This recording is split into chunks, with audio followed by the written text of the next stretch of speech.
Thank you for joining us for Chapter 5 of Galaxy Tenants Burning Man Chronicles.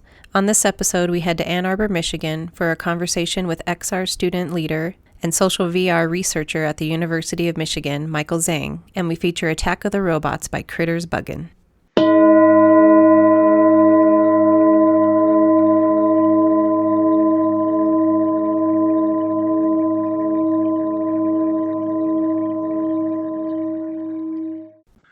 I'm here with Michael Zhang. Michael, will you tell us a little bit about your background and how you got into virtual reality? Sure. So it all started back in 2016 when I got the Google Cardboard. And I still remember the first time I tried that $15 piece of cardboard, like putting my phone into that thing and then trying out that demo experience with like the whale that comes out of the ocean and crashes right in front of you. That was kind of like my aha moment with virtual reality. And then from there, I really wanted to see like what else could this technology do and how I could find my path in this space. And so over the last 4 years, I basically kind of went on this route, trying a bunch of different things from working on a virtual reality talk show in AltSpace VR, hosting my own events, learning a little bit about VR development, starting like student communities to get more students involved in VR and AR tech. And now I'm being able to work a little bit in the VR AR space for a few companies so far. Wonderful. We met the other day actually on AltSpace as a part of the BRC VR. That was actually one of my first experiences with virtual reality, and it was a very cool thing to see. You gave a talk on relationships within virtual reality. Can you talk a little bit about your studies or what you've come up with through your research? So right now, I'm basically writing a paper trying to understand the potential of social VR relationships, specifically looking at these long-term types of friendships. Personally, I've been in AltSpace VR for a little over 2 years, and all the stories that I've heard from people and the different anecdotes have made me realize that how much this technology allows people to form these really authentic friendships that kind of like bridge geographic distances because people are coming in from all across the world.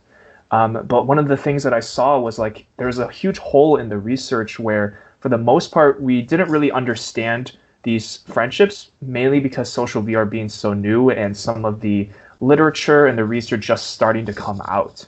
And so because of that, I'm looking at it from a couple different perspectives, primarily from a human-computer interaction way where it kind of combines a little bit of different areas like psychology as well as with communication and technology to try to, I was looking at like social capital and a couple other different measures to be able to demonstrate the power of these friendships that people have formed. It's great. One of the things that I wanted going into this experience was a connectivity of virtual reality to the real world. I wanted to be able to have these sorts of conversations with people that I met in VR where I could see them face to face in the real world.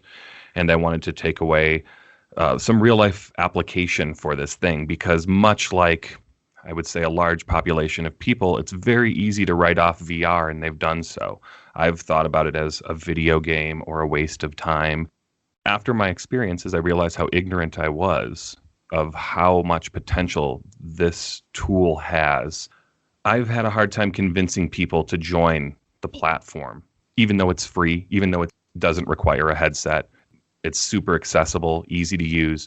What is the barrier to overcome for VR to reach the average person, I guess I should say, that may not yet be a VR user? Sure. So other than kind of the prevailing ideas about like the price being like too much or like technology not being there, I kind of look at it from my business background type of perspective in terms of kind of like where we are on the adoption curve. I think right now we've gotten a lot of early adopters interested in social VR and VR AR technology in general. And that's been fantastic because these are the types of people like you and I who were like willing to deal with the bugs and the issues and kind of like the unpolished nature of this technology because we kind of see the value already and we're willing to try some of these new technologies. In order for us to be able to kind of move from just that small group of early adopters, we would have to move on to this early majority of people who want a more polished experience. They're expecting that they'll get some more immediate value rather than having to invest in all this technology and still wait several years for it to get better. And that's kind of like the hard transition that all of these companies, all these social VR platforms, all have to get to in order to meet those different types of expectations from the broader mainstream base of users versus just the smaller early adopters. And I think that in order to reach that, there's definitely a lot of different features that can continue to be improved. I think similar to what you said about the negative stigma of this technology, I think that there's the expectation that's really hard to manage that companies are starting to be able to overcome. And that I think that expectation essentially is what people's idea and expectation of VR and AR technology are in comparison to what they've seen in like science fiction. So a lot of people, they'll dismiss this technology because it's like, oh, it's not like Ready Player One. It's not like Sword Art Online. It's not there yet. It's not that great. But because of that, they're not even willing to try it in the first place. And I think that's where companies who are trying to present their products not as like, this is a VR solution and it's VR, that's why it's cool and you should try it. But those who are trying to make this more like an everyday thing of just being another way to communicate with people, another way to have meaningful experiences is the way to go. I've already had a plethora of wonderful experiences with folks within the VR. How far off do you think we are on the timeline of this being more real in appearance, being more visually stunning? I mean, for me, it's great, and alt space is very cool. It's a little blocky in places. The textures are a little weird.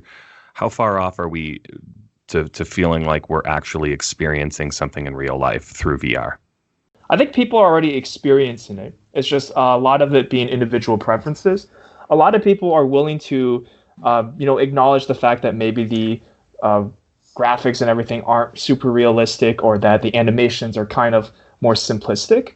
But they're already like having these very memorable types of experiences, whether that be with games, activities, or with just friends, strangers across the world. I think that like even if we look at like other mediums, like we look at video games or we look at movies, for example, they're not all shooting for that. It has to be absolutely realistic, and they're not all shooting for this kind of like false standard that reality is the golden standard of what we have to achieve. Just like how there's different art styles and different types of worlds that people have created in other mediums, I think the same thing will hold true in social VR and with VR AR technology. I definitely don't want to minimize the experiences that I've had within a space that is kind of blocky or visually not real world, but I've enjoyed those experiences immensely. But I think for a lot of people, they are going to want that like really the picture perfect high definition 4K visual. Is that something that's coming down the pipeline, or is that something that's far off in the future? I think you see a lot of companies working towards there. I think Facebook, Reality Labs, and kind of the work they're doing with other than just the basic ways of like haptics of how we can track our hands and track our body movements, but the ways that they're using additional cameras to track your mouth movement or your kind of like what you're looking at any given point in time, and trying to estimate what that would look like in a virtual avatar. With social VR, I know there's like Engage and there's other platforms that are trying to achieve that more high resolution, like really detailed graphics type of look. And I think those platforms will be fine going towards that route. I think other people are going to choose different ways, and people's preferences for which of these platforms, which of these products they want to use is kind of going to be a lot more dependent on them as an individual, rather than everyone wanting to go towards hyper-realistic. Sure. Have you been to Burning Man before? I have not. So this was first time in kind of seeing this whole thing in alt space. Like I hear about Burning Man in pop culture, and then kind of seeing it in social VR from like it's meeting a bunch of people that I otherwise would have never met in real life. It was really, really interesting to see how much people put into making this into a creative experience. So those experiences that I've had in the VR are very similar to those in real life, with the interactions I've had with people all over the world, with some of the visuals of the desert scapes and the sunsets. They've been really true to life. What are your favorite aspects of VR? What do you take away from that experience? So I think when I first was using VR, it was that sense of escapism, being able to play like a much more engaging type of video game in many cases. More so that because then it's like what you're actually doing with your hands and with your body is exactly mapped out to what you're doing in VR compared to when you're just like using a controller or playing something on your PC. But I think over time, and also kind of the reason why I ended up focusing so much in the social VR space was because of the relationships that I had formed. I think I was kind of in an interesting case where for me, being in the Midwest and living in Michigan my whole life so far, it definitely does tend to be a little bit of a barrier when it comes to reaching out to the greater VR AR space. I think a lot of times, like the few instances I've been able to travel to places like California for different conferences have been like tremendous opportunities for me to meet other VR AR people. But otherwise, when I'm just in Michigan, it's a lot smaller of a group.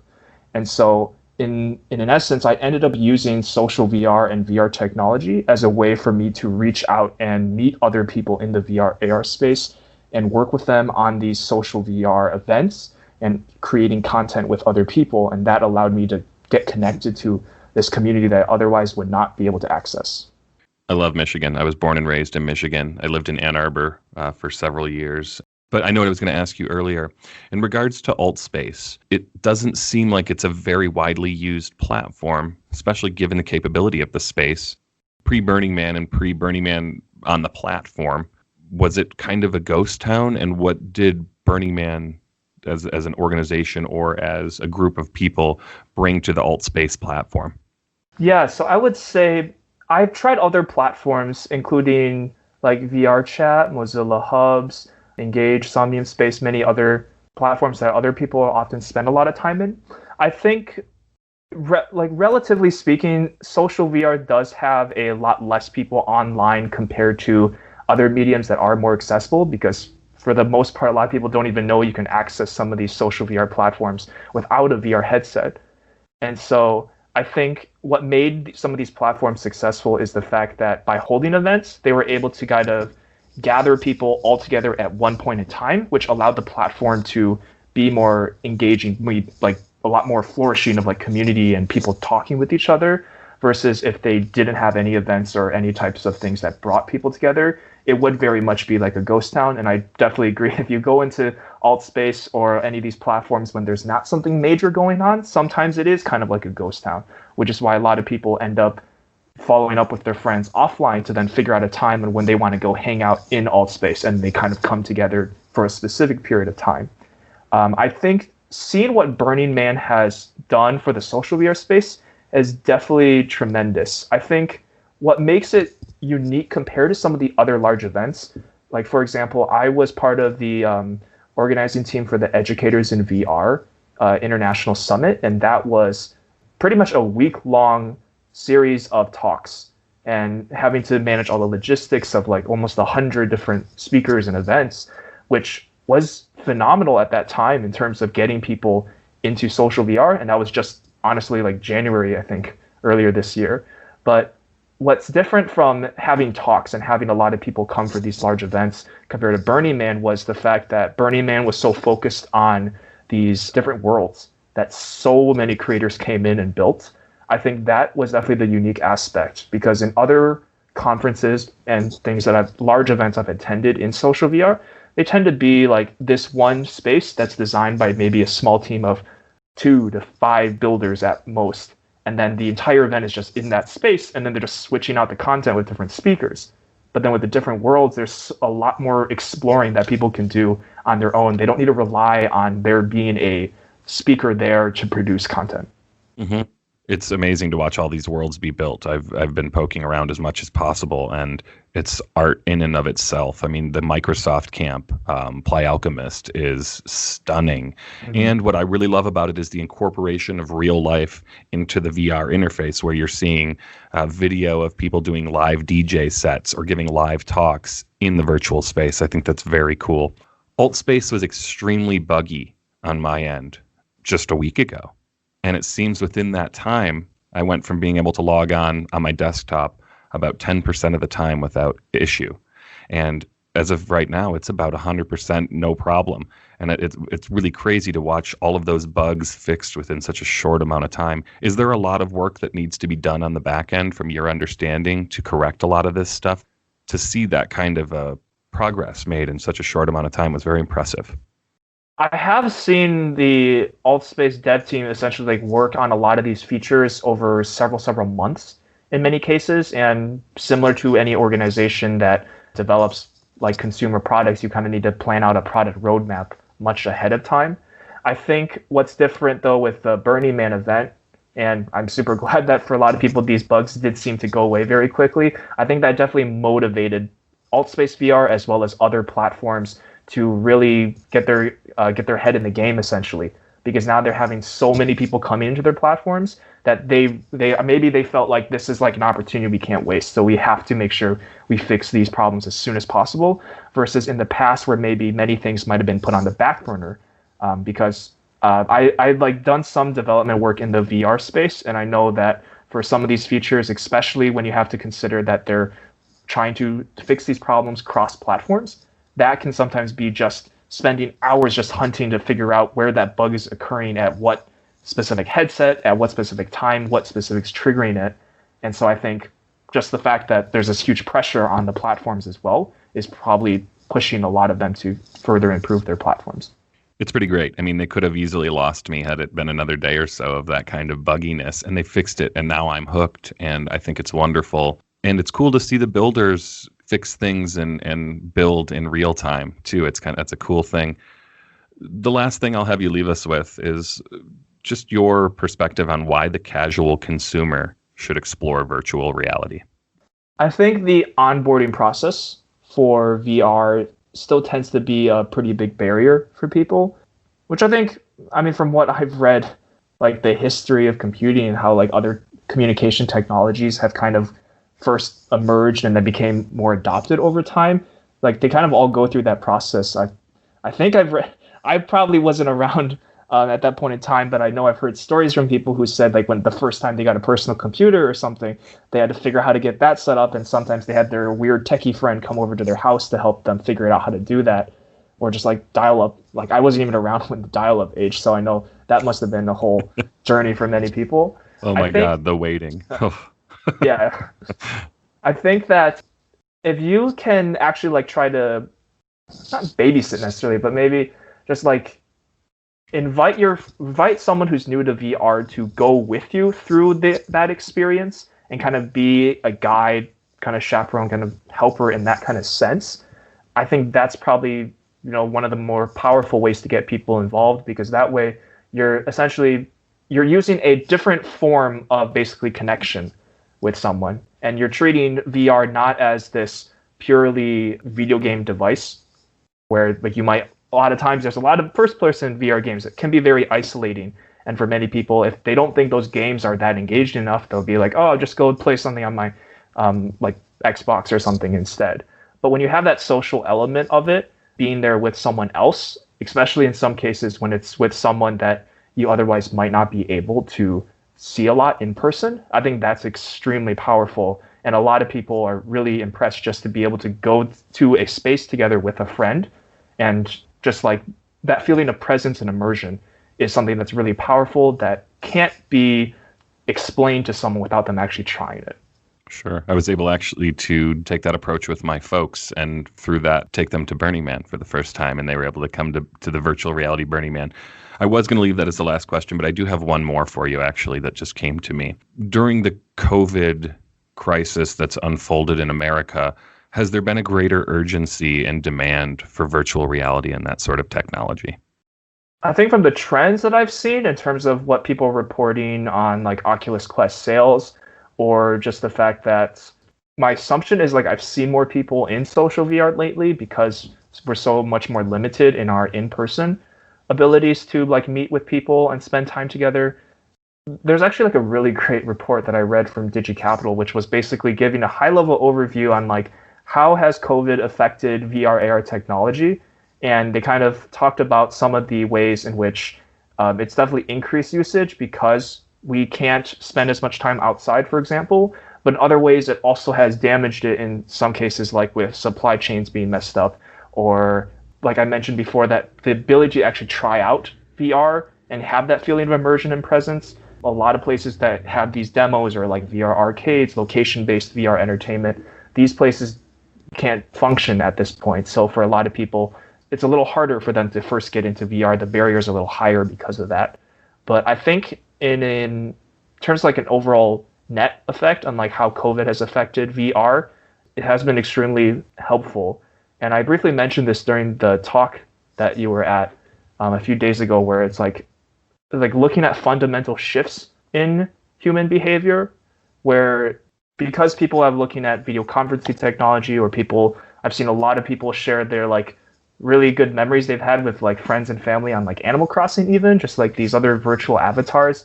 I think that makes people more and more willing to accept the idea of like being a virtual avatar and talking with friends in VR, in social VR. And I think that is a tremendous push forwards that's also helped by like the slowly growing evolution of social VR from all the different types of events that have been held in the past, as well as like the most recent Burning Man event. I think of any crowd or audience that could have been turned on to VR, that could really help in some creative way and embrace this technology.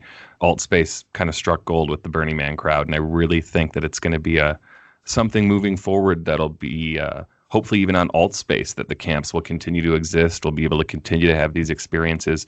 I have attended Burning Man for almost 10 years, and we've always talked about having a 24-hour, 365 space to have Burning Man and to have these relationships. And I really do hope that Altspace is that.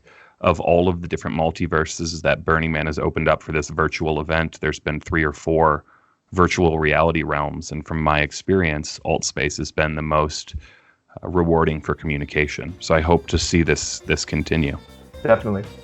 Thank you so much for your time, Michael Zhang. I appreciate you, and I'd love to follow up down the road as this technology develops.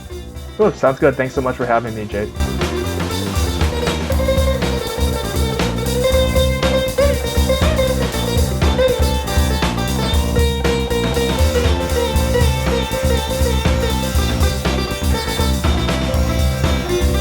In my hand, I'm holding the Burning Man 2019 Metamorphosis What, Where, When guide. We're going to flip through and read you a few of the events. Wednesday, 7 p.m. to 12 a.m., Dusty's Midweek Party. All are welcome to join us for fire dancing, sound, sacred cacao ceremony, and more as we metamorph through this magical week. Dusty at 2:30 in H. Monday from 9 o'clock a.m. to 12 o'clock p.m., breakfast, sandwiches, and coffee. Hungover? Still drunk? Or just hungry? Start your morning right with a hot breakfast sandwich and coffee in our retro diner. Vegetarian and gluten-free available. Sunrise Diner, 4 o'clock and A. Wednesday from 11:30 a.m. to 12:30 p.m., Geology of the Black Rock Desert. Wondered about the amazing landforms around BRC? Learn about the rocks from Kathy Busby, geology professor from UC Davis. Earth Guardians, Esplanade, and 545.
Thank you for listening to Galaxy Tenants. If you enjoyed this episode, be sure to subscribe, like, rate, and review wherever you listen to podcasts. For early access to episodes and exclusive content, check us out on Patreon. Also, if you'd like to communicate with us, send an email to galaxytenants@gmail.com or leave a voicemail on the Galaxy Tenants hotline at 303-550-2065.